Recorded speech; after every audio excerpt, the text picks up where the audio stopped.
Vamos imaginar a seguinte cena. É um domingo à noite em Ciudad del Este, ali coladinho na fronteira com o Brasil. O calor tá intenso, tem mosquito pra todo lado e tem uma fila gigante dobrando a esquina. O pessoal tá acampado em cadeira de praia, assando carne nos tonéis improvisados. Mas olha só, ninguém ali tá esperando a porta de um show abrir ou um jogo de futebol. Essa galera tá debaixo de sol e chuva, aguardando um mutirão do governo paraguaio para conseguir documentos de residência. Nessa nossa análise de hoje, vamos mergulhar num fenômeno super curioso. Por que milhares de brasileiros estão cruzando a fronteira para tentar uma vida nova? E o mais importante, será que a realidade bate com a expectativa?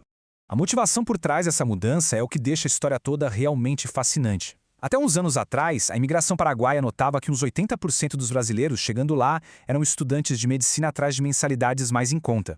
Mas, gente, o perfil mudou da água para o vinho. Como a gente pode ver nessa fala de uma professora aposentada, existe agora uma onda fortíssima impulsionada por questões políticas e ideológicas. É a chegada em peso de empresários e aposentados, buscando um país que se alinhe mais com um pensamento conservador, tentando fugir do que eles consideram ser uma falta de liberdade ou um excesso de intervenção do Estado por aqui no Brasil.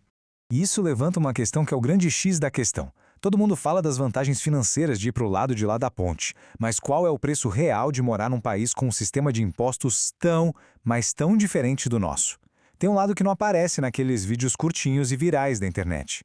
O nosso objetivo agora é justamente desvendar a realidade econômica e social que está escondida atrás dessas manchetes. Para a gente ter uma noção do tamanho desse êxodo, os números gritam: 23.500. Esse foi o número recorde de autorizações de residência que o Paraguai liberou para brasileiros só agora em 2025. Isso dá mais da metade de todos os pedidos de gringos no país inteiro, deixando os argentinos comendo poeira. O negócio está num ritmo tão frenético que o governo de lá teve que inventar esses mutirões itinerantes que a gente falou só para conseguir dar vazão a essa enxurrada de gente. E no meio dessa multidão tem muito empresário. Quando a gente escuta os relatos deles, fica muito claro o que eles estão caçando. Rola um sentimento forte de que o ambiente de negócios no Brasil engessou. A ida para o Paraguai é, no fundo, a busca por uma mão de obra que eles consideram mais facilitada, vamos dizer assim, e por um ambiente com muito menos burocracia para abrir e tocar uma empresa. Existe essa crença muito forte de que atravessar a fronteira significa entrar num verdadeiro paraíso para o empreendedor.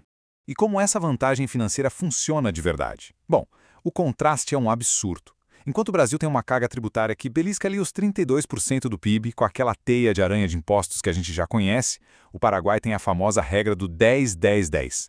É super simples. 10% de imposto sobre valor agregado, 10% no imposto de renda para pessoa física e 10% para empresas. No fim das contas, a carga total do país não passa dos 14,5%. E não para por aí. Tem também o esquema de maquila, onde uma fábrica pode importar matéria-prima, produzir e exportar pagando quase zero de imposto. Fica fácil entender por que grandes marcas brasileiras estão fazendo as malas e indo para lá, né? Mas a coisa vai muito além do dinheiro. Essa vontade de ter um estado menor respinga direto dentro de casa. Muitas famílias estão se mudando atrás de liberdade na educação, mais especificamente para poder fazer o tal do homeschooling, a educação em casa. Aqui no Brasil, o STF barrou isso em 2018, dizendo que não tinha lei que regulamentasse, e a discussão não tem fim. Já no Paraguai, por mais que não exista uma regra super detalhada sobre o assunto, o ambiente é muito mais flexível. Essas famílias encontram um país conservador que não vai bater na porta para cobrar os pais que decidem ensinar os filhos na sala de estar, trazendo aquela sensação de alívio e liberdade longe do radar do Estado. Só que é agora que o sonho bate de frente com o concreto da realidade. Querer um Estado que cobra pouco imposto gera um efeito colateral gigantesco na infraestrutura. E aí entra uma ironia fantástica. Muitas das pessoas que criticam o sistema público brasileiro acabam tendo que cruzar a ponte de volta para Foz do Iguaçu para usar o nosso SUS quando a saúde aperta de verdade. Esse paradoxo é simplesmente um dos pontos mais cruciais de toda essa nossa análise. A gente precisa colocar as coisas na balança. O Paraguai está crescendo? Tá sim. Mas o PIB do Brasil é mais ou menos 50 vezes maior que o deles. 50! É uma disparidade monumental. O Paraguai ainda é uma das economias mais tímidas da região e depende quase que totalmente dos humores do seu vizinho gigante. E aí a conta do Estado menor chega. Como o governo paraguaio arrecada muito pouco com impostos, não tem mágica. Falta dinheiro em caixa para investir pesado em estradas, escolas e, claro, hospitais. O sistema público de saúde lá é super fragmentado. Tem a lei dizendo que é de graça? Tem, mas na prática o buraco é bem mais embaixo. Quem cai num hospital público lá acaba vira e mexe tendo que tirar a carteira do bolso para comprar coisas básicas.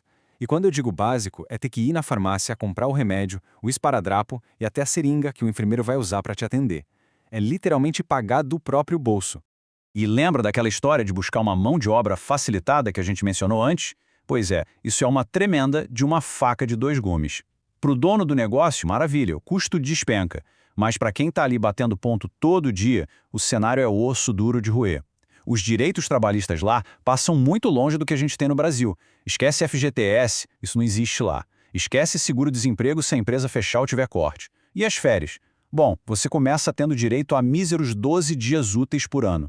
E aí vem os dados que jogam um verdadeiro balde de água congelando nessa historinha de milagre econômico que o pessoal vende no Instagram. Sim, o salário mínimo no papel lá é um pouquinho maior que o nosso. Porém, a absurdo 62,5% dos trabalhadores estão na informalidade, ou seja, mais da metade da força de trabalho inteira do país está por conta própria, sem carteira assinada, sem proteção, sem rede de segurança nenhuma. Aqui no Brasil, essa taxa roda ali perto dos 37,5%. E com esses números na mesa, não tem como não se perguntar. Será que um país com impostos minúsculos, mas sem proteção nenhuma para o trabalhador e com uma infraestrutura super precária, consegue se sustentar a longo prazo? Principalmente para quem não tem uma conta bancária gorda e precisa acordar cedo todo dia para garantir o pão? É exatamente o contraste dessa realidade que a gente tem que ter em mente.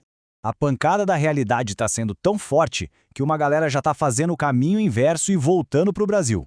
É o caso desse jovem trabalhador aí da nossa tela que foi tentar a sorte achando que ia mudar de vida.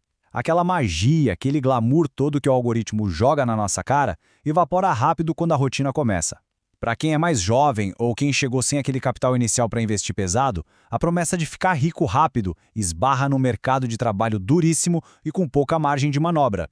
Inclusive, até quem foi, se deu super bem e adora morar lá, manda um recado para a gente não ser ingênuo. Virou praticamente uma indústria. Tem uma enxurrada de influenciadores e consultores pintando um quadro romântico do Paraguai, porque afinal eles ganham dinheiro vendendo pacote de assessoria de mudança, né?